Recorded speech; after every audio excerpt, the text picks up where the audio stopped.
बिस्मिल्लाहिर्रहमानिर्रहीम। अस्सलाम वालेकुम नादरीन, आप यूट्यूब चैनल देख रहे हैं। मैं इमरान खान हूँ।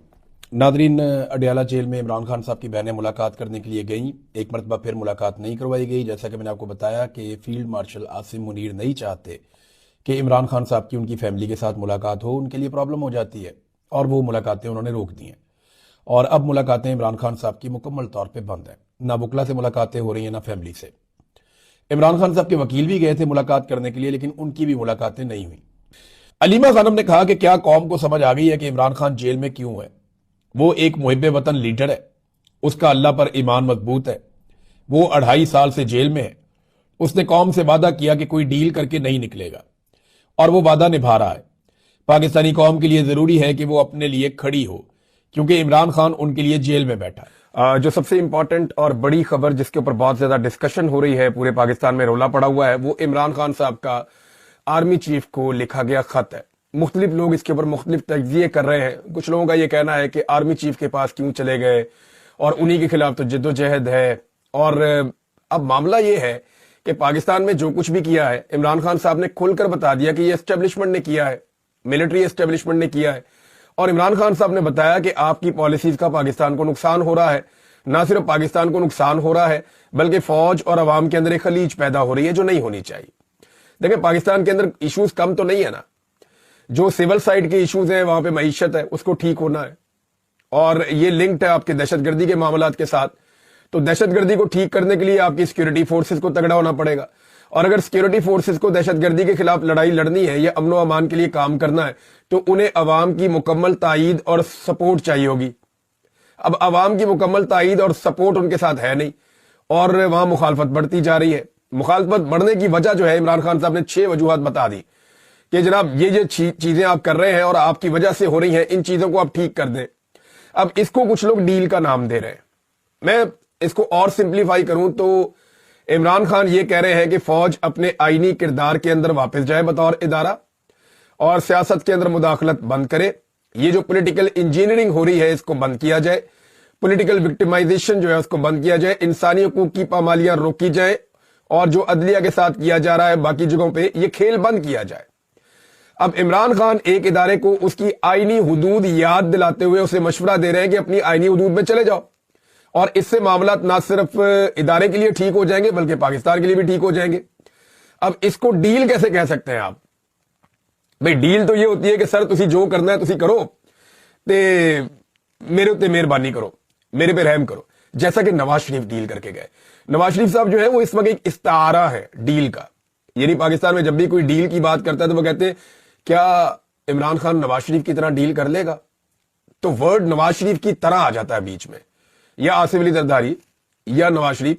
ये डील का मफामत का इस्तारा है कि इन्होंने हमेशा डील की है। इमरान खान साहब जो है वो मसले को डील करना चाहते हैं, वो कोई अपने लिए डील नहीं करना चाहते। इस चीज में एक फर्क है। मसले को डील करने के लिए बैठना पड़ेगा ना, बात करनी पड़ेगी। जिसके साथ मसला है उसी के साथ बैठना पड़ेगा, जिसने ये सारा मामला खराब किया है। अब शहबाज शरीफ साहब से क्या बात करें, नवाज शरीफ साहब से क्या बात करें? यानी उन्होंने वो पॉलिश छोड़नी नहीं है, उन्होंने हाथ से बुरश छोड़ना ही नहीं है। कम से कम वो इस बात पे तो आमादा हो कि हम बुरश को और पॉलिश को छोड़ के, हम बूटों को रगड़ा लगाना बंद करके हम आ जाते हैं, बैठ के हम बात कर लेते हैं। तो जब वहां पे बैठकर बातचीत होगी तो फिर पाकिस्तान आगे बढ़ सकता है, पॉलिटिकल लीडरशिप के साथ भी। लेकिन पॉलिटिकल लीडरशिप ज़हनी तौर पे तैयार ही नहीं है, वो गुलामी से बाहर नहीं निकल रहे। तो इमरान खान साहब ने फिर बात वहीं करनी है ना जहां पे मसला है। तो उन्होंने ये लेटर लिखा, और ये लेटर लिखने के बाद इमरान खान साहब ने बॉल उठा के आर्मी चीफ के कोर्ट में फेंक दिया। एक चीज आप और ध्यान में रखिएगा, देखिए होता क्या है कि बड़ी स्मार्टनेस से, बड़े तरीके से मुर्ज़े इल्जाम ठहरा दिया जाता है, कभी जुडिशरी को, कभी हुकूमत को, कभी इसको, कभी उसको। इमरान खान साहब ने बड़ी समझदारी के साथ ये सारा कुछ भी जो हुआ है वो उठाकर जहां से हुआ है उस तरफ सारी चीजें और फोकस उस तरफ कर दिया कि जनाब ये सारा कुछ जो हुआ है, मैं समझता हूं इसके लिए आप जिम्मेदार हैं, और कौम इसीलिए आपसे नाराज है, लिहाजा ये सारी चीजें आप ठीक करें ताकि मामला ठीक हो। और साथ में ओनरशिप भी ले ली, अभी फौज भी मेरी है, मैं मालिक हूं इसका, और मुल्क भी मेरा है। कुछ अर्सा पहले इमरान खान साहब का एक स्टेटमेंट और भी था जिसमें उन्होंने कहा था कि ये फौज जो है ये पूरे पाकिस्तान की है। ये फौज जो है वो सिर्फ आर्मी चीफ की नहीं है या किसी की जाती मलकियत नहीं है, ये पूरे पाकिस्तान की। पूरा पाकिस्तान जो है वो टैक्स देता है, पूरा पाकिस्तान जो है वो अगर फौज के साथ खड़ा होता है तभी फौज को कामयाबी मिलती है, वैसे तो मिलती नहीं है। अब जनाब जो सिक्योरिटी जराए हैं वो मुतहर्रिक हो गए हैं। सिक्योरिटी जराए ये बता रहे हैं कि कोई खत नहीं मिला।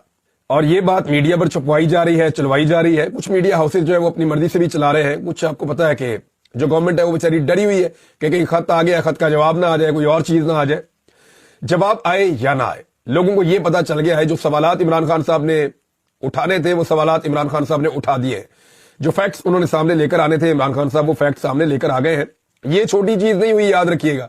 ये इंटरनेशनली रिपोर्ट होगा और इमरान खान साहब ये कल को कहेंगे कि मैंने हुज्जत तमाम की थी। मैंने तो आर्मी चीफ को, सब लोग कहते हैं मैं आर्मी चीफ का मुखालिफ हूं, मैंने तो आर्मी चीफ को लेटर लिखा था कि मामला ठीक करो।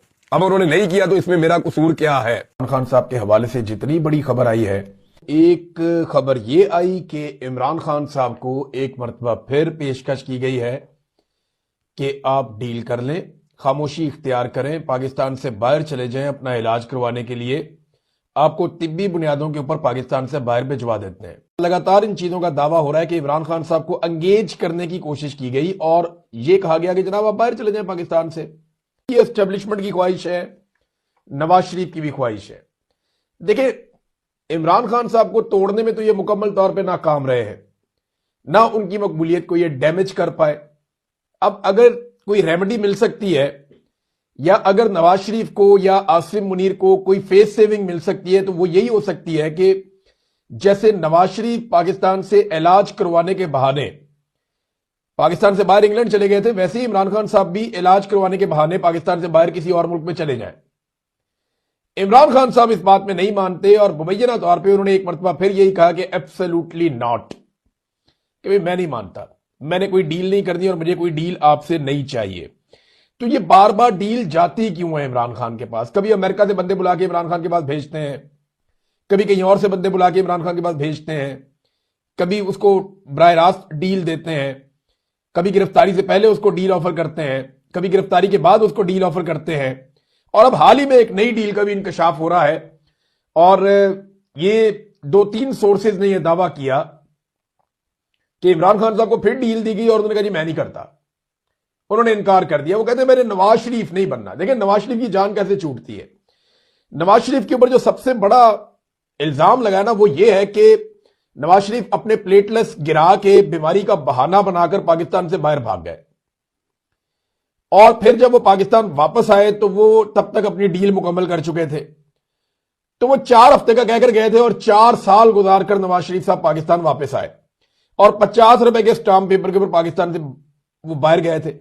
अब ये इतना बड़ा एलिगेशन है, इतनी बड़ी तौहीन और इतनी बड़ी बेइज्जती है किसी सियासी लीडर की कि जब तक के इमरान खान साहब इतना बड़ा कोई काम नहीं करेंगे तब तक नवाज शरीफ साहब की जान नहीं छूटती।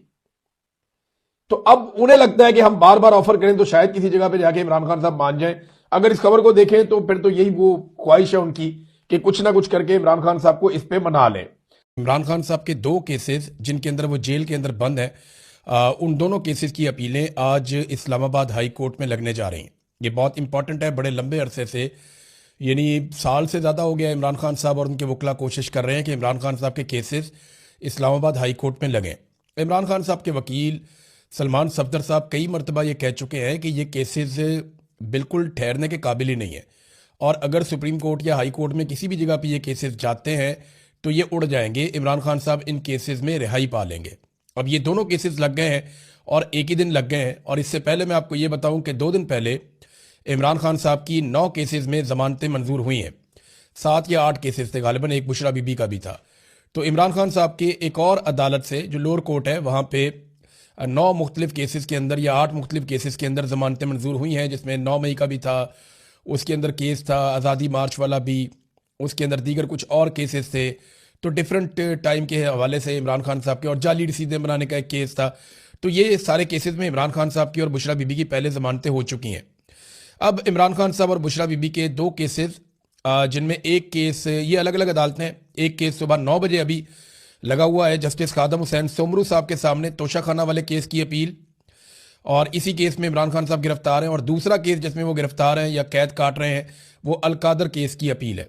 और ये दोनों लगे हुए हैं। इसमें जो है वो जस्टिस सरफराज डोगर और जस्टिस आजम खान, ये डिवीजन बेंच है जो ये केस सुनेगा और इसका वक्त है 11:30 बजे। तो एक केस लग रहा है 9 बजे और एक केस लग रहा है 11:30 बजे। अगर इन दोनों में इमरान खान साहब की जमानत हो जाती है तो फिर इमरान खान साहब कैदी नहीं रहेंगे, फिर वो आज़ाद हो जाएंगे, वो बाहर आ जाएंगे। और क्या इनकी जमानत हो जाएगी अभी हम कुछ कह नहीं सकते, क्योंकि ये जजेस कंट्रोल होते हैं कहीं और से। अगर मैं इंसाफ और कानून की बात करूं तो इमरान खान साहब की आज ही जमानतें हो जानी चाहिए, आज नहीं हो जाए तो एक हफ्ते के अंदर अंदर उनकी जमानतें हो जानी चाहिए और उन्हें फिर अपने घर चले जाना चाहिए आज़ाद होकर, फिर वो अपना इलाज करवाएं, अपनी पॉलिटिक्स करें। लेकिन यहाँ जो दिखाई दे रहा है कि आप कुछ प्रिडिक्ट नहीं कर सकते, क्योंकि अदालतें कंट्रोल में हैं एजेंसियों के, और एजेंसियां जो फैसला करेंगी उसके मुताबिक ही चीज़ें होती हैं पाकिस्तान में। अगर इंसाफ और कानून के मुताबिक हो तो ये केस लगते ही बहुत पहले इमरान खान साहब रिहा हो जाते। अब उम्मीद तो ये की जा रही है कि किसी दिन पाकिस्तान की एस्टेब्लिशमेंट को होश आए और वो ये गंद मारना बंद कर दे और जजों के ऊपर दबाव डालना बंद कर दे, तो फिर मेरिट के ऊपर इमरान खान साहब की रिहाई हो सकती है। और अगर इन 2 केसेस में इमरान खान साहब की फर्ज करें आप जमानत हो जाती है या उन्हें रिहा कर दिया जाता है, तो फिर किसी और केस में इमरान खान साहब को अंदर रखा जा सकता है। तो ये तो डिपेंड करता है पाकिस्तान की मिलिट्री एस्टेब्लिशमेंट पे, वो कितना दबाव महसूस कर रही है। देखिए 3 तरह के दबाव हैं एस्टेब्लिशमेंट पे। एक बात तो मैं आपको क्लियर कर दूं, जिस वक्त इमरान खान साहब की ये आंख का मसला उठा था ना, तो उस वक्त पाकिस्तान की मिलिट्री एस्टेब्लिशमेंट में बहुत खौफ फैल गया था, वो बहुत परेशान थे और बहुत सारी जगहों पे बहुत सारे अहकामात भी जारी किए गए थे। उन्हें लगता था कि पाकिस्तान अचानक बांग्लादेश बन जाएगा, लेकिन पाकिस्तान तहरीक इंसाफ के साथ जब उन्होंने रब्ता किया तो तहरीक इंसाफ को बेवकूफ़ बनाने में वो कामयाब हो गए। ये तो पाकिस्तान तहरीक इंसाफ के अपने लोग भी कह रहे हैं, इमरान खान साहब की फैमिली भी अब कह रही है कि इन्हें चक्कर दिया गया है। हालांकि वो शफकत अहवान साहब जो गिरफ्तार हो गए थे वो भी ये कहते हैं कि शरीफ लोग थे, बैरिस्टर गौहर और अल्लामा राजा नासिर अब्बाद वगैरह, तो इन लोगों को जो है वो चक्कर दे दिया मोहसिन नकवी वगैरह ने, और फिर टाइम बाय कर लिया। और जब उन्होंने देखा कि पाकिस्तान के अंदर ये कोई तहरीक खड़ी नहीं कर पाए और वो एक मोमेंटम जो बन सकता था एहतजाज का, वो कुछ भी नहीं हुआ पाकिस्तान में, तो उसके बाद फिर उन्होंने चीज़ें नॉर्मलाइज कर दी। इतनी नॉर्मलाइज कर दी कि बड़े आराम से एक दिन रात को इमरान खान साहब को अस्पताल लेकर आए, लाकर इमरान खान साहब का जो आंख का ट्रीटमेंट करवाया, उनके बाकी टेस्ट किए और वहां से लेकर चले गए। अब दबाव एक तो पब्लिक का है कि किसी वक्त भी पब्लिक अगर खड़ी हो जाती है तो एस्टेब्लिशमेंट के ऊपर एक दबाव रहेगा, और दबाव ये भी है कि अवाम में और पाकिस्तान की मिलिट्री एस्टेब्लिशमेंट में या पाकिस्तान की फौज में बतौर इदारा अवाम के साथ एक दूरी पैदा होती चली जा रही है और वो जो एक ताल्लुक था वो कमज़ोर पड़ रहा है। तो एक तो ये बहुत दबाव है। दूसरा, पाकिस्तान चल ही नहीं रहा, इस बात का बड़ा दबाव है। फिर बाहर से भी पाकिस्तान पे लगातार दबाव आ रहा है। यहाँ बरतानिया के अंदर 5-6 जो अरकान हैं उनके पार्लिमान के अंदर उनकी ये मसला उठाया गया और वहाँ हाउस के अंदर इसके ऊपर तकारीर हुई, बाकायदा उनके मिनिस्टर ने बात की, बाकी लोगों ने बात की और उन्होंने कहा पाकिस्तान के अंदर ह्यूमन राइट्स की वायलेशंस हो रही हैं, पाकिस्तान के ऊपर पाबंदियां लगाई जाएं, बल्कि जर्नैलों के ऊपर पाबंदियों का भी तस्करा किया गया। ये भी कहा गया कि पाकिस्तान के साथ हम इसके बावजूद ट्रेड करते हैं, पाकिस्तान को बहुत सारे फ़ायदे देते हैं, तो ह्यूमन राइट्स की जो वायलेशन हो रही हैं, इसके बाद इन सारी चीज़ों पर नुक्ताचीनी की गई और पाकिस्तान पर बहुत तनकीद की गई। और वहाँ पर यह मामला अभी ख़त्म नहीं हुआ, ये भी आगे चलेगा, आप देखते रहेंगे। बरतानिया से आवाज़ उठ रही है, यूरोपीय यूनियन से आवाज़ उठ रही है, अमेरिका के अंदर आवाज़ें उठ रही हैं, लेकिन जब तक डोनाल्ड ट्रंप आसिम मुनीर के साथ खड़े हैं, जब तक डोनाल्ड ट्रंप को आसिम मुनीर से काम है, तब तक आसिम मुनीर साहब के लिए प्रॉब्लम नहीं होगा। लेकिन जैसे ही डोनाल्ड ट्रंप जो है टिश्यू पेपर की तरह इस्तेमाल करेंगे, तो उसके बाद मेरी बात याद रखिएगा कि यूरोपीय यूनियन हो, चाहे बरतानिया हो, चाहे अमेरिका हो, इंसानी हकूक़ की आलमी तंजीमें हो, ये सारे भरे बैठे हैं जो कुछ पाकिस्तान के अंदर किया गया है, उसके बाद बड़ा सख्त रद्द-ए-अमल इनके ऊपर आएगा। बहरहाल इमरान खान साहब फिलहाल तो गिरफ्तार हैं और ये एक अच्छी खबर है, उनके केसेस लग गए। देखते हैं इन केसेस के अंदर क्या होता है। इमरान खान को कत्ल करने की जितनी कोशिशें की गई उन पे मुराद सईद ने एक तफसीली बयान जारी किया है और ये बड़ी अजीब चीज़ें जो उन्होंने बताया, तशवीशनाक सूरत हाल। उन्होंने कहा जी जन्म ले रही है और इमरान खान साहब इस वक्त रियासत की तहवील में है, जहाँ मुसलसल उनकी ज़िंदगी से खेला जा रहा है। आखिर किस चीज़ को छुपाया जा रहा है? उनका कंट्रोल्ड चेकअप किया जाता है, कंट्रोल्ड इंफॉर्मेशन दी जाती है, कंट्रोल्ड मीडिया है, जिससे ज़िंदगी को खतरा है, जिनकी वजह से वो इस नहज पर पहुंचे हैं, उन्हीं की बात पर यकीन कैसे किया जा सकता है? उन्होंने कहा जी इससे कबल इमरान खान पर वज़ीराबाद में कातलाना हमला करवाया गया, इनको गोलियां लगी, अल्लाह ने उनकी ज़िंदगी की हिफाजत की, लेकिन उस वक्त भी बयानियाँ बनाए गए। लम्हों में ISI ने मीडिया को वीडियो बयानात भिजवाना शुरू कर दिए फटाफट। वो याद है आपको, थाने के अंदर से वीडियोज आना शुरू हो गई थी। मैं उस वक्त वज़ीर आला पंजाब को देख रहा था, परवेज़ इलाही उस वक्त वज़ीर आला पंजाब थे और IG भी वहाँ पे मौजूद थे और उनके पास सवाल का जवाब नहीं था कि ये वीडियोस ISI कैसे जारी करवा रही है। यानी पूरा निज़ाम उन्होंने कंट्रोल किया हुआ था। फिर फौजी क़यादत के कहने पर ISI ने एक अफगान को इमरान खान साहब को मारने का टास्क दिया था। जब मैंने प्रेस कॉन्फ्रेंस में इस साजिश का पर्दाफाश किया तो ISI ने इस्लामाबाद के सेक्टर ने प्रेस क्लब में एक अफगानी की प्रेस कॉन्फ्रेंस रखवा दी और शाम को प्राइम टाइम TV चैनल पर प्रोग्राम में बयानिए के लिए भी भिजवा दिया। मैंने किसी का नाम तो नहीं लिया था, मगर ये जानते थे कि मैं किसका जिक्र कर रहा हूँ। इस तरह वो बंदा भी सामने आ गया।